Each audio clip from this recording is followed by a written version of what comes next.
Dawnbringer Book 2, Chapter 1, Awakening.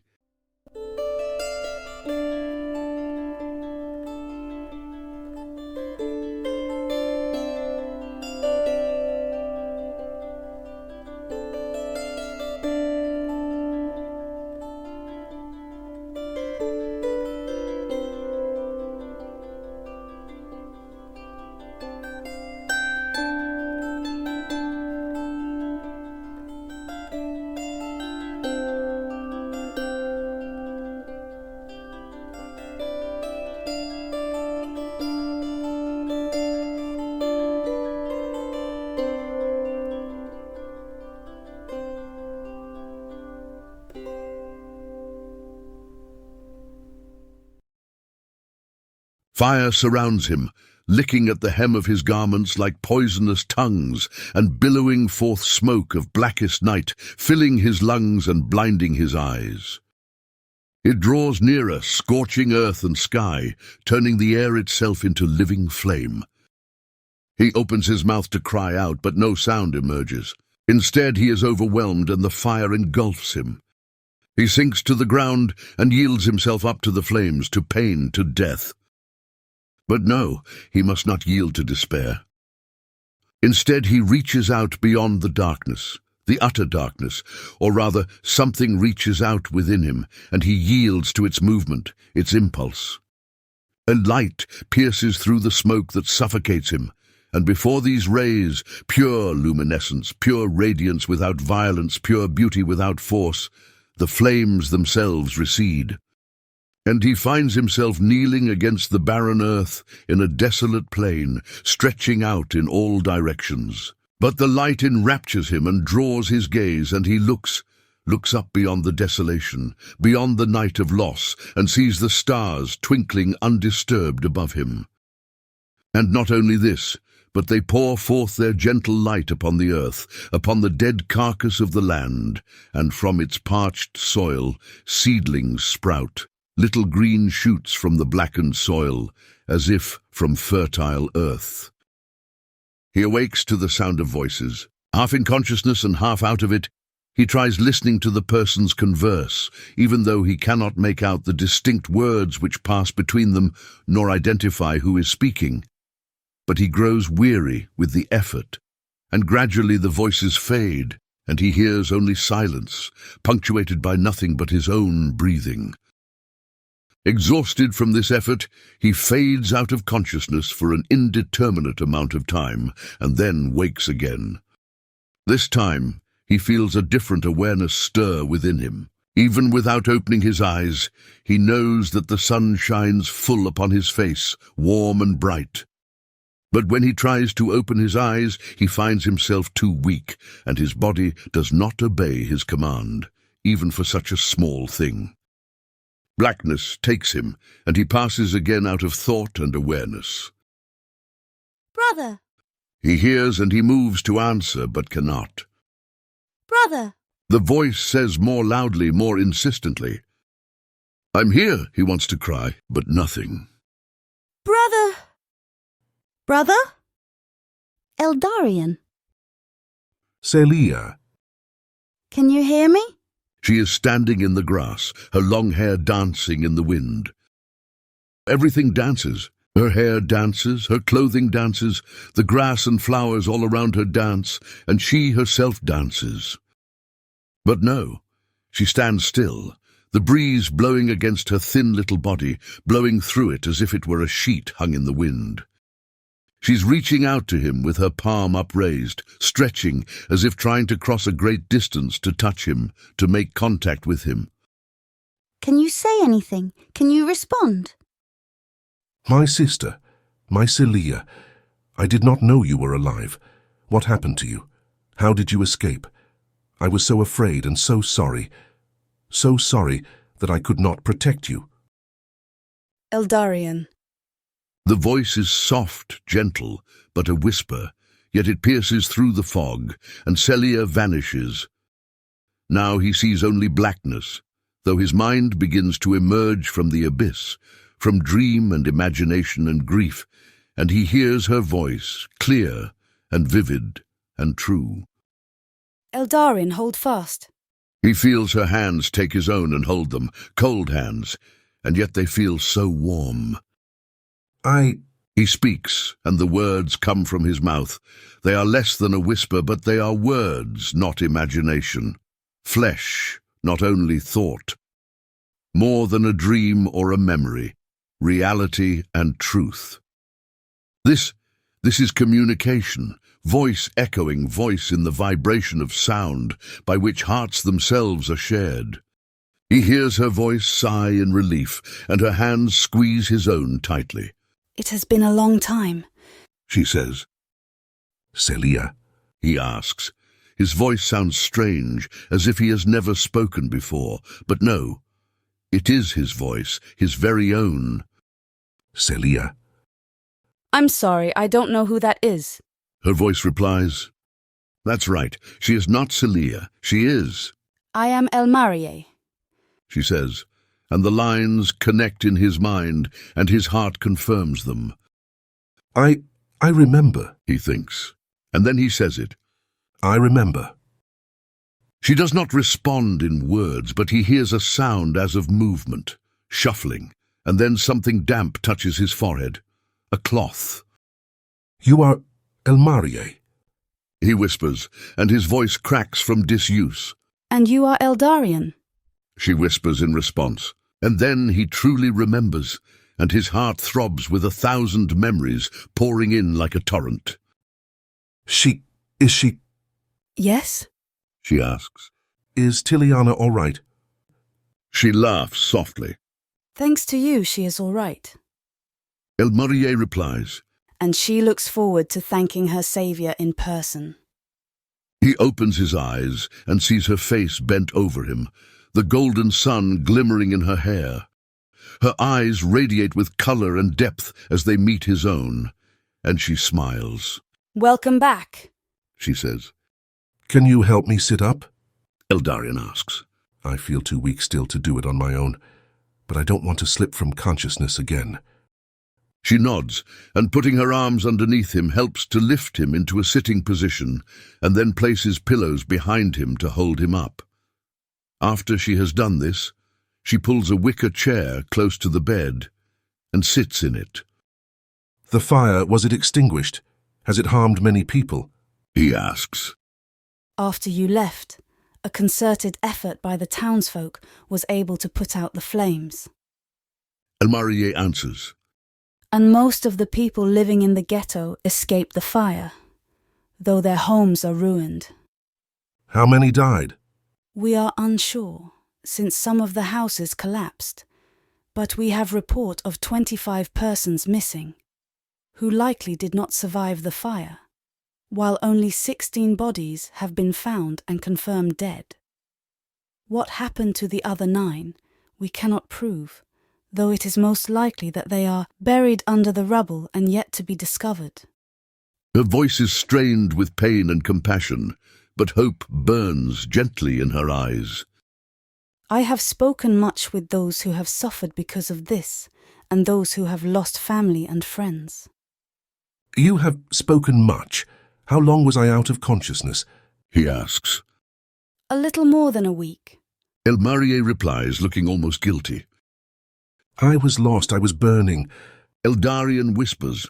But then the light came. I know. He looks at her, and their eyes meet for a long moment, pouring out thought and speech beyond words. But it worked, whatever it was. He asks after the silent speech has faded. Yes. She confirms. You bore her, Eldarian. You have probably done it many times in your life without being aware of it. But this was the first time deliberately and fully. And what you bore was great indeed, deep and wide and profound. We all feared that you would not be able to pull through. I wouldn't say pull through, however. He sighs and is surprised at himself, for even as he speaks, it is as if a deeper awareness dawns upon his mind and his heart. It is rather... He continues, discovering the truth even as he gives voice to it. It is rather as if my being has expanded, dilated like a pupil in the sun. like lungs drawing in more breath than they have ever drawn in before. That is precisely it. She responds. But it is a dangerous affair. For before the dilation, there is a weight, almost like a crushing. We were afraid you would be narrowed, even lost.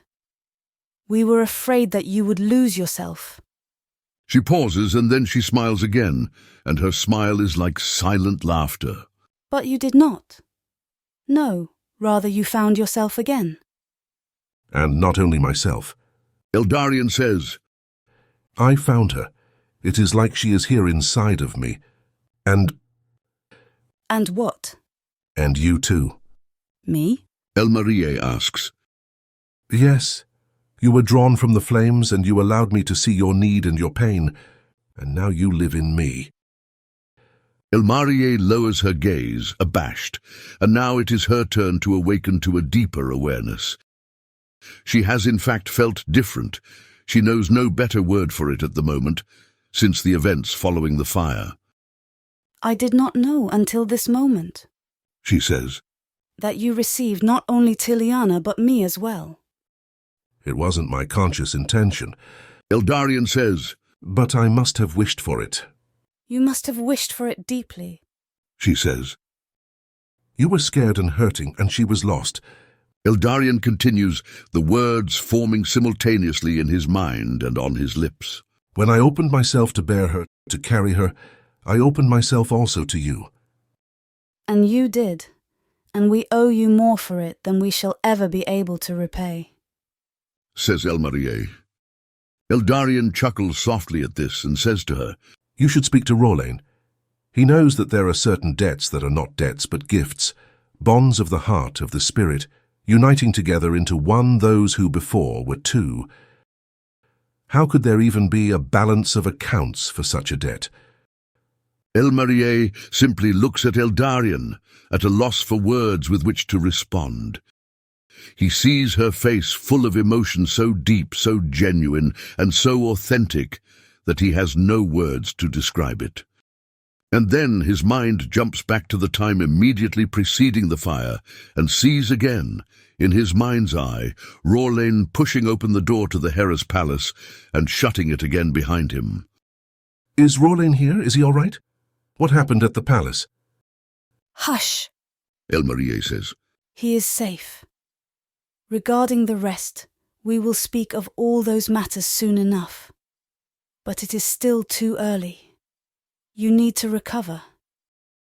He nods silently, and almost as if her words gave him permission, he feels fatigue engulf him. Tiliana will come see you in the morning, Elmarie says.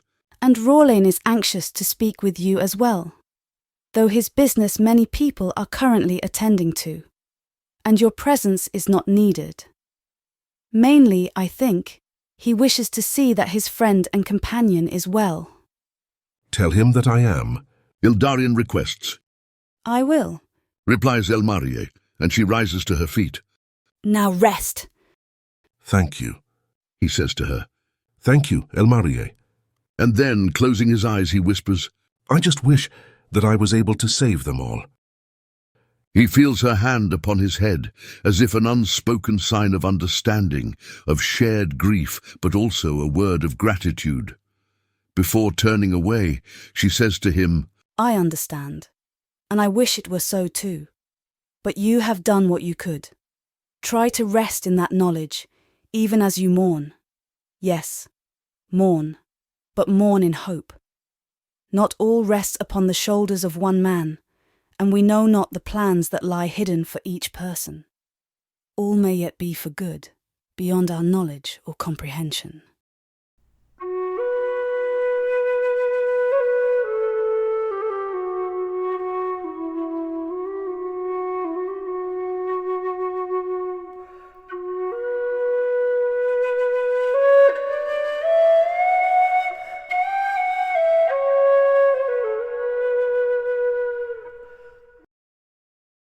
As morning dawns on the following day, Eldarion rises with renewed vigor and sits up of his own accord. The first rays of dawn filter in through the slightly parted curtain of the window of his room and play on the opposite wall. He watches the dancing light for a while, simply present, simply abiding, with hardly a thought, and sees it pass from the reddish-orange of early dawn to the golden-white rays of full day. And then he rises to his feet and tests his strength. He finds that he has no trouble standing or walking, and so dresses himself in attire that has clearly been arranged for him, lying over the back of a chair beside the bed.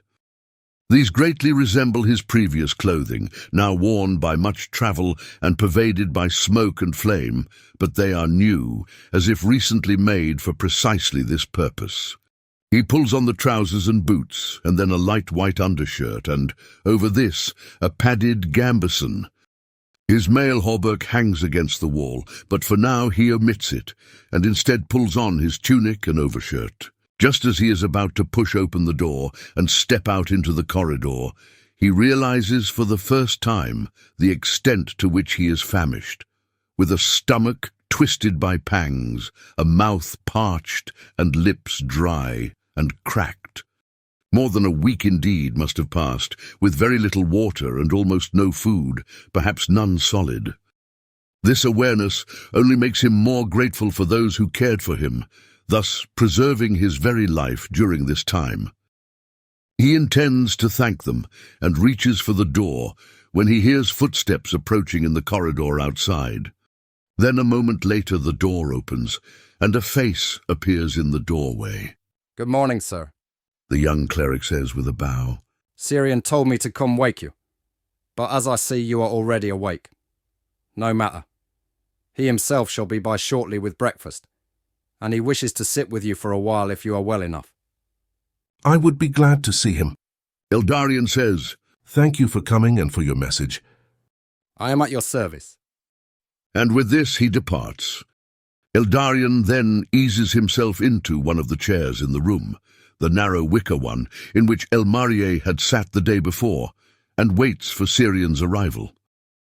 In about a quarter of an hour there is a gentle knock at the door, and after Eldarion's invitation it swings open and reveals the kind face of the Grandmaster. He enters with a tray of food and drink balanced on his hand and says, "Our dear friend awakes at last. Your recovery brings a joy both deep and pure to many, Eldarion." I want to thank all those who cared for me in my need. Eldarion says, And I would like to do so in person. "That can certainly be arranged.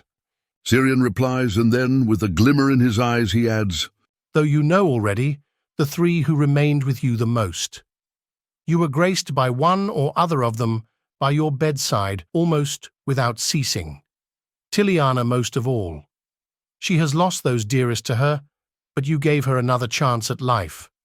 And, as if to give back the time that you gave to her, the life you returned to her, she has remained by you with ardent devotion and tender care.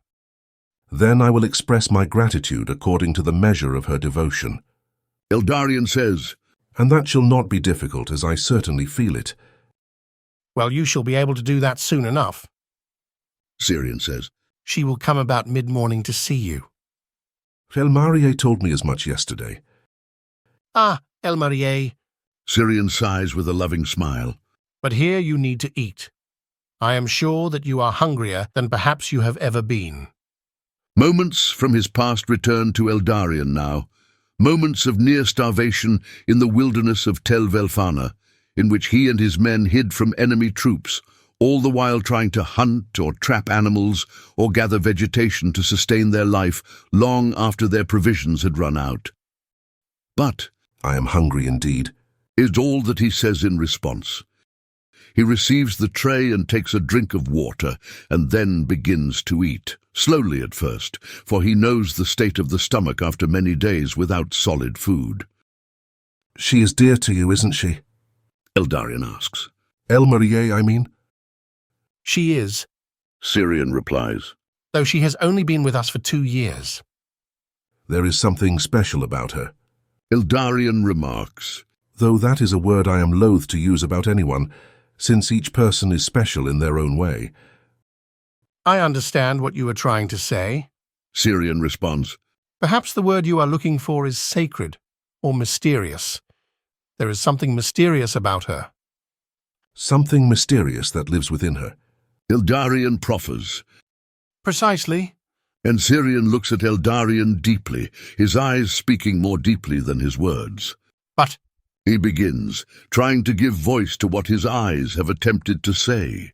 she recognizes in you what she has long known and experienced within herself, even if she doesn't fully know what it is. And I see it in her, even if I am also, in a way, recognizing it for the very first time also in myself. After these words, there is a lull in the conversation, during which Eldarion continues to eat and drink in silence. The food is plain, but nourishing.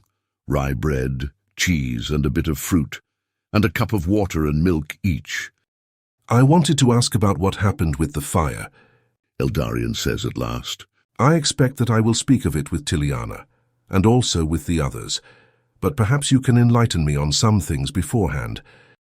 It feels unusual to have been away from the world, as it were, for over a week, right after so many pressing occurrences. Unusual indeed. Syrian agrees. So many events were set in motion, and yet you were not able to witness their unfolding.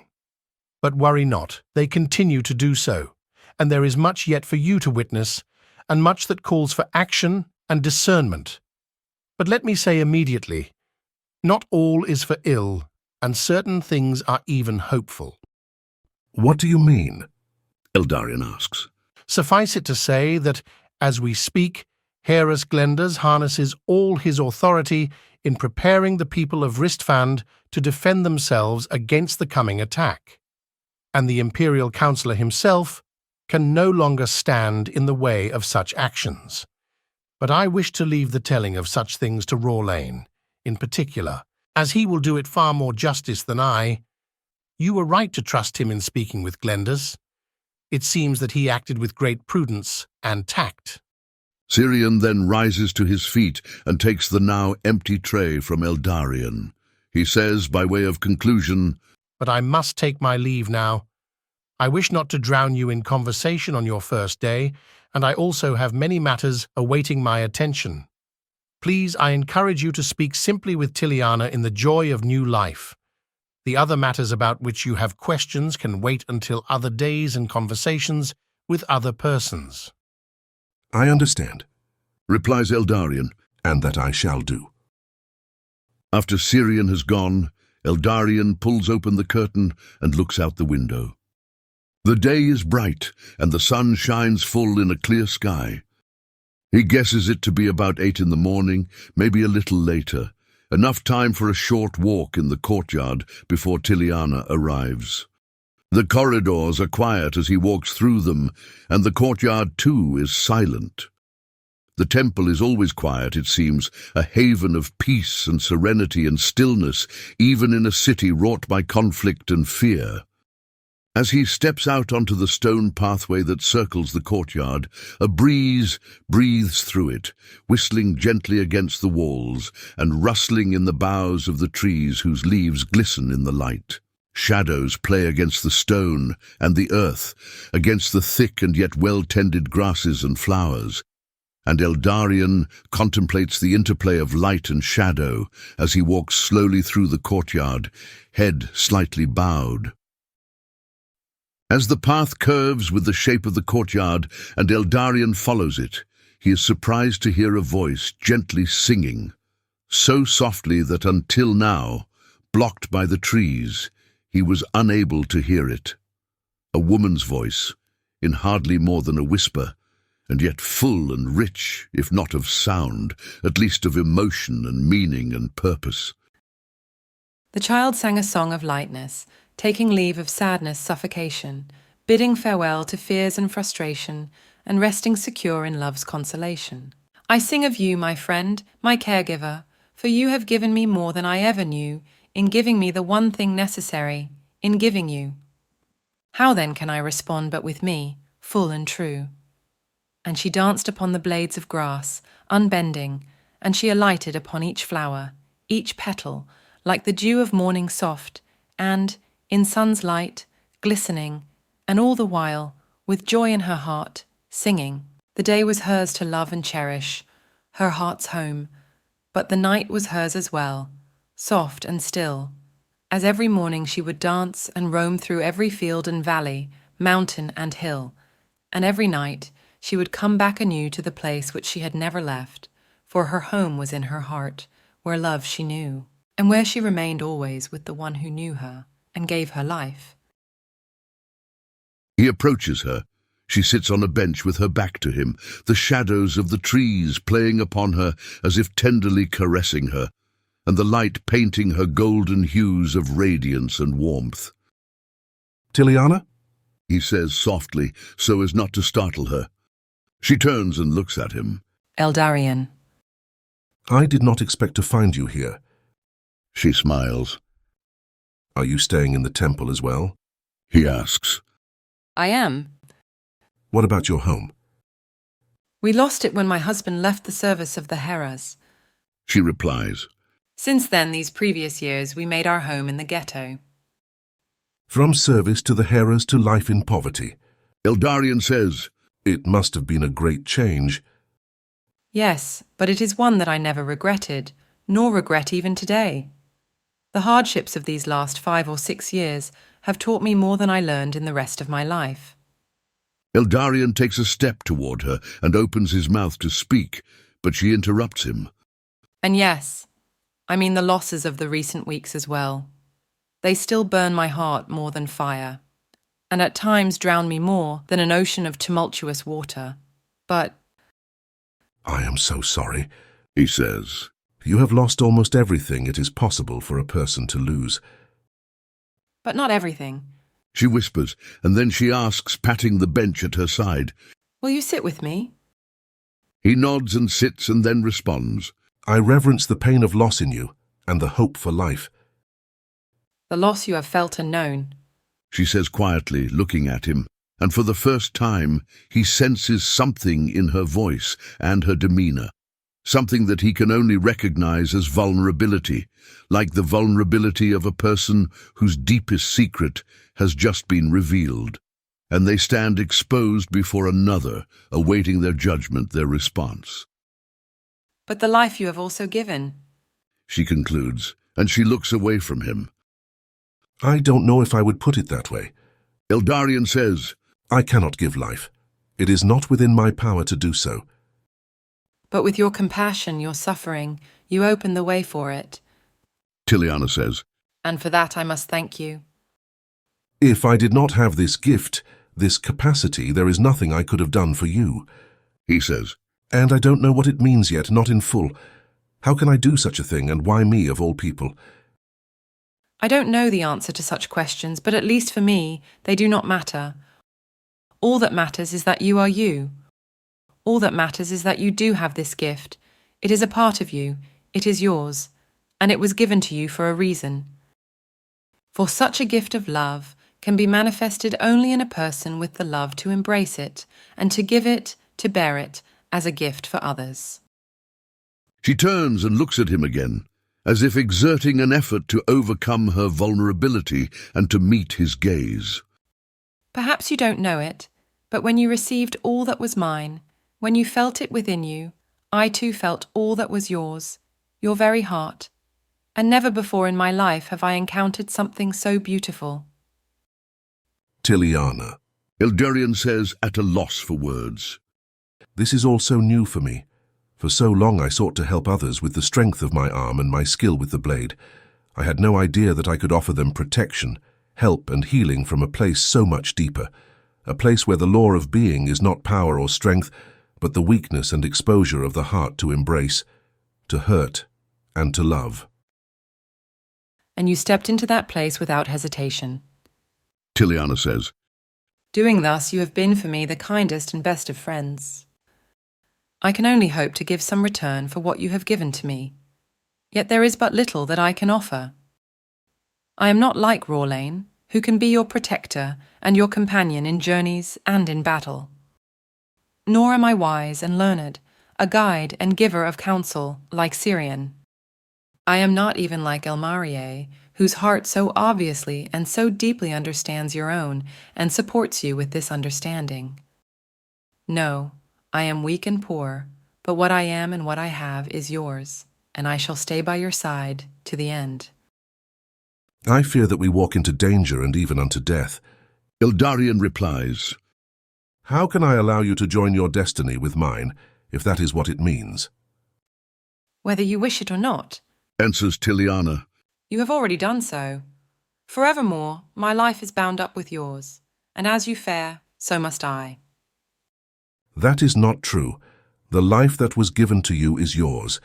It is yours to live as you wish. There are no conditions placed upon it. I speak not of conditions. Says Tiliana. I speak of something else. Of something as freely given as you first gave the very substance of your life to rehabilitate my own. Eldarion is silenced as much by her words as by the intensity within her voice, an intensity of tenderness, of gratitude, and, the tenor is unmistakable, of love. He knows not how to respond, for though he wishes to protect her, to spare her from harm, he cannot deny that her response to him now in this moment and the intentions of her heart move him deeply and align with unspoken wishes within his own. At last he finds his voice and says to her, If that is the decision of your heart, then I receive you with gratitude, humbled before the gift. And I promise you today that I shall protect and care for you to the utmost of my power and even of my weakness, henceforth until the end.